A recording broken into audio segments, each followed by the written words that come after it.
Hello everybody, I'm Dr. Unnati, and today in this video I'm going to be addressing some of the very basic concepts with regard to mental health and mental disorders. Now I chose this topic after I saw the rise in statistics post COVID-19. According to the Global Health Data Exchange, in 2019, 1 in every 8 persons, that is approximately 970 million people across the globe, were living with a mental disorder, of which anxiety and depression happen to be the most common ones. And right the following year in 2020, this statistics rose by 28%. I mean, this is how common conditions like anxiety and depression have become today. So let's see, what does mental disorders actually mean? Well, mental disorders is defined by the World Health Organization as a clinically significant disturbance in an individual's cognition and emotional regulation, or what we call as behavior. Well, in layman's terms, mental disorder is a disorderly functioning of the mind. Now, do you know where the mind is? Never mind. The mind is not in the brain. I mean, this is a misconception many people have. See, the brain is an organ, whereas mind is energy. It is consciousness. It is like a canvas on which your thoughts are projected.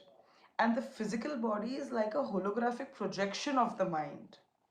Now, how do you know whether your mind is healthy? So you can calculate this by in terms of the enthusiasm to work. So you know that your mind is healthy if you are enthusiastic to perform your work, and that's the difference between wanting to work and having to work. Having said all this, now that we know that our minds are not in the brains, we need to understand that we cannot address these issues with the help of medications. Plus, there is no scientific evidence of treating mental disorders with chemical drugs. Now, what these chemical drugs actually do is they target the brain cells where the mind does not even reside. And as Dr. B.M. Hegde sir has very rightly said in some of his public speeches, that there may not be a pill for every ill, but there is definitely an ill following every pill.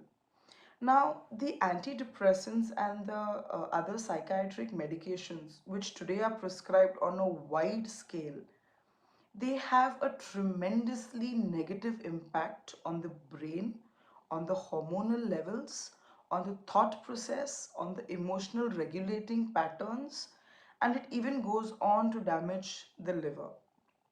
Now, these medications, they have an anticholinergic effect on the brain. Now, what do I mean by anticholinergic effect? It means that these medications go and target the anticholinergic receptors which are present in the brain. These are receptors for a chemical called acetylcholine. Now, acetylcholine is a natural substance present in our brains which regulates and controls message transmission from one brain cell to the other. Now, these drugs go and block these chemical receptors, thereby negatively affecting the nervous system and also the ability to react. So, stay happy, stay healthy, and have a great day. Bye bye.